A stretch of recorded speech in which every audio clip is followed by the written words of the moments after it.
أعوذ بالله من الشيطان الرجيم بسم الله الرحمن الرحيم هو الذي أنزل السكينة في قلوب المؤمنين ليزدادوا إيمانا مع إيمانهم ولله جنود السماوات والأرض وكان الله عليما حكيما ليدخل المؤمنين والمؤمنات جنات تجري من تحتها الأنهار خالدين فيها ويكفر عنهم سيئاتهم وكان ذلك عند الله فوزا عظيما ويعذب المنافقين والمنافقات والمشركين والمشركات الظانين بالله ظن السوء عليهم دائرة السوء وغضب الله عليهم ولعنهم وأعد لهم جهنم وساءت مصيرا ولله جنود السماوات والأرض وكان الله عزيزا حكيما إنا أرسلناك شاهدا ومبشرا ونذيرا لتؤمنوا بالله ورسوله وتعزروه وتوقروه وتسبحوه بكرة وأصيلا إن الذين يبايعونك إنما يبايعون الله يد الله فوق أيديهم فمن نكث فإنما ينكث على نفسه ومن أوفى بما عاهد عليه الله فسيؤتيه أجرا عظيما صدق الله العلي العظيم۔ محترم سامعین کرام، شروع صورت کی 3 آیتوں میں ان خاص انعامات کا ذکر تھا جو اس فتح مبین میں رسول اللہ صلی اللہ علیہ وسلم پر مبذول ہوئے۔ بعض صحابہ جو سفر حدیبیہ میں ساتھ تھے انہوں نے عرض کیا کہ یا رسول اللہ، یہ انعامات تو آپ کے لیے ہیں، اللہ تعالیٰ آپ کو مبارک فرمائے، ہمارے لیے کیا ہے؟ اس پر یہ آیات نازل ہوئیں۔ ان میں بیعت رضوان اور حدیبیہ میں شریک ہونے والوں پر اللہ تعالیٰ کے انعامات کا ذکر ہے، اور چونکہ وہ انعامات ایمان اور اطاعت رسول کے سبب ملے، اس حیثیت سے سب مومنین کو شامل ہے کہ جو بھی ایمان اور اطاعت میں کامل ہوگا وہ ان انعامات کا مستحق ہوگا۔ پھر یہ بھی دیکھا جائے یہ کوئی معمولی مجاہدہ نہیں تھا، کیونکہ مسلمانوں کا کم تعداد میں ایک حد تک غیر مسلح اور جنگی تیاری سے خالی ہونے کے باوجود اپنے دشمنوں کی سرحد پر موجود ہونا ایسی بات تھی کہ جو اچھے سے اچھے دل گردہ والوں کو بھی لرزا کر رکھ دے، لیکن اس کے باوجود اللہ تعالیٰ نے مسلمانوں کے دلوں کو ایسا سکون عطا کیا کہ وہ نہ صرف جمے رہے بلکہ انہوں نے حضرت عثمان رضی اللہ تعالیٰ عنہ کے بدلہ لینے کا بھی عہد کیا۔ غالباً اسی کی طرف اشارہ ہے کہ اللہ نے ان کے دلوں کو خوف کھانے اور گھبرانے سے محفوظ رکھا۔ شروع آیت میں ایک لفظ آیا ہے سکینہ، والذی انزل السکینۃ فی قلوب المؤمنین، تو سکینہ کے معنی ہیں اطمینان، تحمل کے۔ مطلب یہ ہے کہ حدیبیہ والے دن جن صحابہ نے اللہ اور اس کے رسول کی بات مان لی تو اللہ نے ان کے دلوں کو مطمئن کر دیا اور دل میں تحمل پیدا کر دیا، جس کا اثر یہ ہوا کہ بیعت جہاد کے لیے بے چون چرا تیار ہو گئے۔ دوسرا اثر یہ ہوا کہ کفار کی بیجا ضد کے وقت اپنے جوش اور غیظ و غضب کو قابو میں رکھا اور پوری اطاعت کا مظاہرہ کیا، جس سے ان کے ایمان میں مزید اضافہ ہو گیا۔ انا ارسلناک شاہدا ومبشرا ونذیرا، یہاں سے اس بات کو بتانا ہے کہ جن انعامات کا ذکر اوپر ہوا جو نبی کریم صلی اللہ علیہ وسلم اور آپ کی امت پر خصوصاً بیعت رضوان کے شرکاء پر مبذول ہوئے، اور چونکہ ان انعامات کا عطا کرنے والا اللہ اور اس کا واسطہ نبی کریم صلی اللہ علیہ وسلم ہیں، اس کی مناسبت سے آیت مذکورہ میں ان کے حقوق اور تعظیم و تکریم کا ذکر ہے۔ اول رسول اللہ صلی اللہ علیہ وسلم کو خطاب کر کے آپ کے 3 صفات بیان فرمائیں: شاہد، بشیر، نذیر۔ شاہد کے معنی گواہ کے ہیں، مراد اس سے وہی ہے جو پہلے بھی گزر چکی ہے، جس کا حاصل یہ ہے کہ ہر نبی اپنی امت کے بابت اس بات کی گواہی دے گا کہ اس نے اللہ کا پیغام امت کو پہنچا دیا، پھر کسی نے اطاعت کی اور کسی نے نافرمانی۔ اسی طرح نبی کریم صلی اللہ علیہ وسلم اپنی امت کے متعلق گواہی دیں گے۔ اس کی تفسیر میں علامہ قرطبی رحمۃ اللہ علیہ نے لکھا ہے کہ انبیاء کی یہ گواہی اپنے زمانے کے موجود لوگوں کے متعلق ہوگی کہ ان کی دعوت حق کو کس نے قبول کیا اور کس نے نافرمانی کی۔ اسی طرح رسول کریم صلی اللہ علیہ وسلم کی یہ گواہی اپنے زمانے کے لوگوں کے متعلق ہوگی، اور بعض علماء نے فرمایا کہ یہ گواہی تمام امت کے اعمال، طاعات و سیئات پر ہوگی، کیونکہ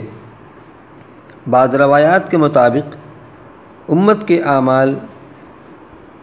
صبح و شام رسول اللہ صلی اللہ علیہ وسلم کے سامنے فرشتے پیش کرتے ہیں، اس لیے آپ تمام امت کے اعمال سے باخبر ہوں گے۔ اور بشیر کے معنی بشارت دینے والا، مطلب یہ ہے کہ آپ امت کے مومنین اور اطاعت کرنے والوں کو جنت کی بشارت دینے والے ہیں۔ اور نذیر کے معنی ڈرانے والا، یعنی کفار و فجار کو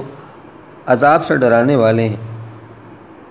آگے رسول کے بھیجنے کا مقصد یہ بتلایا کہ تم لوگ اللہ اور اس کے رسول پر ایمان لاؤ، اور ایمان کے ساتھ مزید 3 اوصاف کا ذکر فرمایا جو مومنین میں ہونے چاہیے: تعزروہ وتوقروہ وتسبحوہ۔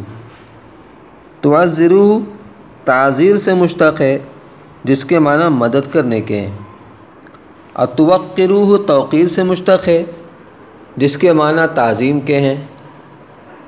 اور تسبحوہ تسبیح سے مشتق ہے، جس کے معنی پاکی بیان کرنے کے ہیں، جس کا مطلب یہ ہوا کہ ایمان لاؤ اور اللہ کی یعنی اس کے دین اور رسول کی مدد کرو، اور اس کی تعظیم کرو، اور اس کی تسبیح کرو۔ اور بعض حضرات نے یہ مطلب قرار دیا ہے کہ پہلے 2 لفظوں کا تعلق رسول سے ہے، یعنی رسول کی مدد کرو اور تعظیم کرو، اور اللہ کی تسبیح کرو۔ اس کے بعد اس بیعت کا ذکر ہے جو آپ صلی اللہ علیہ وسلم نے حضرت عثمان غنی رضی اللہ تعالیٰ عنہ کی شہادت کی خبر مشہور ہونے کے بعد صحابہ سے لی تھی، جس کو بیعت رضوان کہا جاتا ہے۔ یہ معمولی واقعہ نہیں تھا۔ بظاہر اگر اس وقت مسلمان اور مشرکین مکہ کے درمیان جنگ ہو جاتی تو تعداد اور اسباب و وسائل کے اعتبار سے شاید ایک مسلمان بھی مدینہ واپس نہ ہو پاتا، لیکن اس کے باوجود صحابہ نے پوری جرأت و ہمت کے ساتھ حضور صلی اللہ علیہ وسلم کے ہاتھ میں بیعت کی، اور حضرت عثمان غنی رضی اللہ تعالیٰ عنہ کے خون کا بدلہ لینے کے لیے آخر دم تک لڑنے کا عہد کیا۔ آپ صلی اللہ علیہ وسلم نے حضرت عثمان رضی اللہ عنہ کی طرف سے خود اپنا دایاں ہاتھ بائیں ہاتھ پر رکھ کر بیعت کی، گویا اپنے ہاتھ کو حضرت عثمان رضی اللہ عنہ کے ہاتھ کے قائم مقام بنایا۔ اور بعض صحابہ سے منقول ہے کہ انہوں نے گویا موت پر بیعت کی۔ اسی لیے اس بیعت میں شریک ہونے والے صحابہ کا بڑا اونچا درجہ اور مقام ہے۔ ان کی عظمت و مقام کے اظہار کے لیے یہی کافی ہے کہ اللہ تعالیٰ فرماتے ہیں کہ جب انہوں نے بیعت کی تو ان کے ہاتھوں پر اللہ کا ہاتھ تھا۔ یہ جو بات فرمائی گئی کہ جن لوگوں نے بیعت کی شکل میں عہد کیا ہے انہیں اس عہد کو پورا کرنا چاہیے، اس میں اس بات کا اشارہ ہے کہ بیعت چاہے جس قسم کی ہو، امیر کی اطاعت کی ہو یا جہاد کی،